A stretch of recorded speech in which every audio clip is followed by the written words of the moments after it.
Buenas tardes, mi nombre es Antonio Jesús Martínez Barragán y hoy les vengo a hablar de el medio físico transformado en la arquitectura.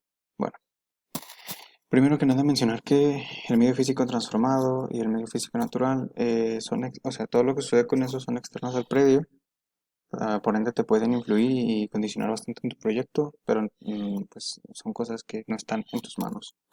Y bueno, en cuestión del medio físico transformado, este influye en diferentes cosas, por ejemplo, en la vialidad, en los servicios, en los comercios, en hospitales, en rutas de transporte, en las redes de agua, en la luz, en el drenaje, en todas las cosas que han sido hechas por el hombre, las cuales debemos de tener como mínimo para abastecer las necesidades básicas del cliente. Todas estas cosas nos condicionarán muchísimo a la hora del proyecto, como el uso del suelo, que es condicionante para ver si podemos construir o no algo.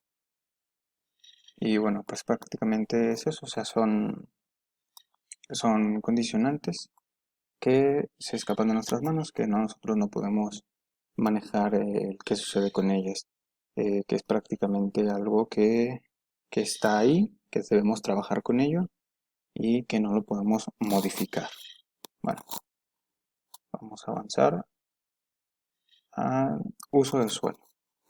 Bueno, este es un documento que nos expide el municipio, el ayuntamiento, del lugar donde estamos construyendo. Ellos nos dicen qué es lo que podemos y no hacer en la zona en la que vamos a trabajar. Esto mediante los planes parciales, los cuales nos limitan y nos dicen específicamente qué podemos hacer en el lugar donde vamos a estar trabajando. Para para controlar, perdón, el crecimiento de la ciudad, que lleve un orden en cuanto a cómo se va trabajando. También para regular y acomodar por usos compatibles. Por ejemplo, en Guadalajara también se nos dice cuál es la densidad que tenemos para construir, eh, la mínima baja, la media, la alta. Son estas tres, pues, las densidades que hay en las zonas, ¿no? O sea, entre mayor densidad, mayor es el espacio el que vamos a poder utilizar, y así viceversa, ¿no? Entre menor densidad es menos el espacio que vamos a poder utilizar. También nos dice si puede ser unifamiliar, si puede ser horizontal, o puede ser vertical. La unifamiliar es simplemente una sola casa. La horizontal son dos casas y la vertical es una casa sobre otra casa. Aquí podemos ver más o menos cómo están las zonas, cómo se divide por colores, que eso representa cada uno de los tipos de construcciones que se pueden utilizar y más o menos cuáles son las que hay en Guadalajara. Vamos a avanzar un poco para el primer ejemplo que aquí está, que es un ejemplo aquí en Guadalajara muy común, que es el H3U, que la H significa es de habitacional, la 3 es la densidad, o sea que es una densidad media, y la U que es unifamiliar. Y bueno, con estos datos podemos revisar en los planes parciales los que nos dejan hacer.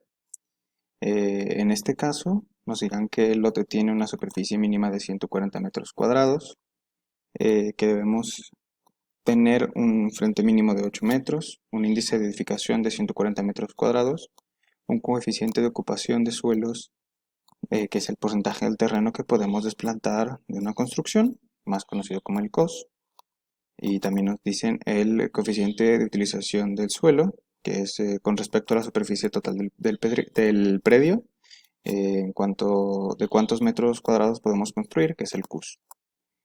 Aparte de esto, también nos dicen, por ejemplo, la altura máxima de la edificación, los cajones de estacionamiento por vivienda, la restricción frontal, el porcentaje jardinado en la restricción frontal, las restricciones laterales, las restricciones posteriores y el modo de edificación. Y bueno, así que puede que sí queremos hacer un edificio bastante grande, por ejemplo, algunos 10 pisos o así. Eh, Puede que no podamos, pues ya que solamente la zona en la que vamos a trabajar nos permitiría hacer una casa unifamiliar, por ejemplo. Y bueno, por eso debemos siempre estar revisando bueno, siempre estar haciendo un análisis de este tipo para poder llevar las cosas bien y poder entender en qué vamos a trabajar en cada zona y cómo lo vamos a estar trabajando. Eh, por ende, siempre tenemos que estar viendo ese tipo de cosas, siempre tenemos que estar revisando para no tener, para tener simplemente qué se va a hacer y no estar llegando con otro tipo de ideas y estar pensando en otras cosas que, pues, de plano no. O sea, siempre tenemos que tenerlo bien en cuenta esto. Y bueno, vamos con la infraestructura, que es todo lo que hacemos los seres humanos para tener servicios en nuestros predios. Todas las acciones urbanísticas, todas las acciones de ingenierías que sirven para el desarrollo de las actividades, para tener los servicios básicos del proyecto y la infraestructura, se divide en varios puntos que los vamos a estar diciendo a continuación, que es el primero, perdón, el primero que es el de transporte, que pues prácticamente son las vialidades del predio. Pues, debemos siempre estar revisando el lugar, ¿no? Por ejemplo, si es una casa en montañas, tenemos que estar muy al pendiente de cómo se va a llegar ahí, ¿no? Porque puede que no tenga acceso para autos y tienes que llevar un medio aéreo o debes de estar abriendo las zonas para acceder, pero este, pero son muy limitadas o puede que solamente puedas acceder por cierta zona del lugar por la que tú no quieres. Es algo que se debe de revisar. Debemos de saber por dónde, bueno, debemos de conocer la capacidad de transporte que tiene el lugar donde vamos a estar construyendo, para no cometer algún error después o para no estar muy conformes con eso. Debemos siempre estar al pendiente. Y bueno, después están las de energía, que son las redes de electricidad de baja, media tensión, alta, alternativas de electricidad, sin importar el medio que puedas tener de electricidad. O sea, pues todos los accesos de electricidad o todos los accesos de luz que se tenga en esa zona en la que estás, en la que vas a construir. Siempre tenemos que también estar revisando a cuáles tenemos acceso y a cuáles no, porque son muy importantes. Aunque claro, pues a día de hoy también hay alternativas, que está la luz solar y tal, pero no todos tenemos el mismo acceso, no todos tenemos ese acceso y no podemos conseguir siempre lo mejor. Así que puede que si tienes acceso a la luz solar, pues puedas optar por pues, abastecer de energía tu lugar con luz solar, pero si no, pues sí tienes que estar muy al pendiente y sí tienes que estar viendo esas capacidades que tengas en cuanto a este tema se refiere. Así que siempre tenemos que estar buscando que tengamos la infraestructura necesaria en este aspecto. Luego sigue las redes hidráulicas, que es prácticamente que tengamos agua, que nos llegue a nuestro predio, que podamos usarla para nuestros servicios y de igual forma el drenaje. Igual, lo mismo que con la energía, debemos de saber si llega bien el agua, si tiene buenos ductos del drenaje, si hay acceso, si se puede poner, si hay una planta cerca donde se pueda conectar. O sea, debemos de estar muy al pendiente. Esto, claro, refiriéndose a casos en los que sea en un lugar apartado. Siempre debemos de estar viendo, aunque estemos apartados, qué es lo que tenemos cerca y de dónde podemos sacar ese provecho que prácticamente necesitamos por la zona o porque así debe ser, porque lo podemos necesitar. Así que siempre tenemos que estar igual de esta forma, bien, si tenemos esos accesos, porque son muy importantes. Y bueno, después tenemos las telecomunicaciones, que si tenemos de televisión por cable, telefonía de celular, esto igual es importante porque pues a día de hoy es un medio básico de comunicación, así que también debemos ver que hay energía o que podamos conectarnos por alguna zona. igual, reitero, este es el ejemplo de que estemos construyendo en un lugar que está un poco apartado. Siempre tenemos que estar muy al pendiente de lo que tenemos por la zona, de si hay cerca pues alguna red de, de telefonía o pues eléctrica prácticamente, de la cual podamos abastecernos y podamos contar con este medio. Después sigue el equipamiento urbano, que es el conjunto de edificios y espacios de uso público donde se realizan actividades complementarias a los de trabajar y a las de vivir, que le da a los ciudadanos servicios de bienestar social, que da apoyos, actividades económicas, sociales, culturales, recreativas, que prácticamente se dividen en 12 clasificaciones, que son la educación, la cultura, la salud, la asistencia social, comercio y abasto, comunicación, transporte, recreación, deporte, administración y servicios. Y bueno, prácticamente es tener en tu predio las actividades complementarias que son necesarias. Por ejemplo, igual, llegamos al último ejemplo de que estamos en un lugar un poco apartado de, de las zonas más pobladas. Necesitamos, de todos modos, tener en cuenta que debemos tener cerca algún hospital, por si se llega a necesitar. En caso de que no, pues tener las cosas preparadas ahí en caso de alguna emergencia. También si tenemos hijos o algún familiar necesita estar estudiando, pues tenemos que ver que tengamos escuelas cerca para que puedan ir a aprender y que no sea un problema, que no tenga que hacer un recorrido muy pesado. O sea, siempre tenemos que estar viendo eso, qué es lo que tenemos cerca y qué es lo que necesitamos tener cerca. Porque, por ejemplo, igual, si vivimos lejos, un poco apartados, y sí o sí necesitamos el estudio, pues sí necesitamos tenerlo en mente.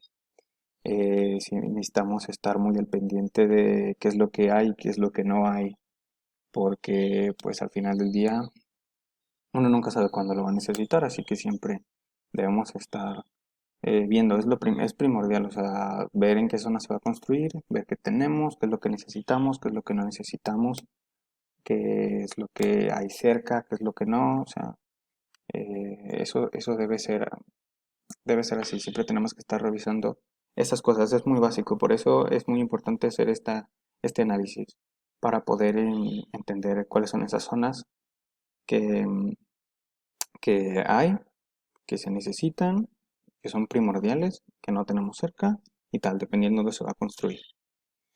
Y bueno, con esto llegamos a la conclusión. Que en conclusión podemos decir que todos los elementos mencionados en este pequeño video pueden afectar directo e indirectamente a nuestro diseño. Por eso debemos tenerlos en cuenta. Tenemos que analizarlos siempre muy bien para ver si podemos encontrar algún error, algún problema, solucionarlos al momento, tener ya alguna solución, alguna forma de poder llegar a una conclusión o a un punto en el cual estemos beneficiados. Debemos saber toda esa información siempre cuando vamos a empezar. Es muy importante empezar sabiendo toda esa información, porque si no tenemos esa información y queremos solamente construir, no vamos a, o sea, sí vamos a poder, pero realmente vamos a hacer algo en lo que al final del día van a haber cosas que nos hagan falta si es que no revisamos. Eh, Porque la falta de alguno de estos servicios puede afectarnos mucho en lo que hacemos. Aunque no lo creamos, aunque no lo tengamos en mente, no lo tengamos en cuenta, sí nos puede afectar bastante, así que debemos de tenerlo muy presente siempre cuando queramos hacer una construcción, lo que tenemos y lo que no tenemos. Porque puede que haya muchas alternativas, pero siempre hay que tener en cuenta qué es lo que tenemos y lo que no. Porque al final del día no importa si las alternativas estén o no. O sea, puede que haya algunas en algunos casos, pero si no las hay de todos, pues eh, van a haber problemas. O puede que no, pero de todos modos siempre hay que estar eh, pues con las soluciones ya a la mano y que no haya ese tipo de problemas más adelante en la construcción.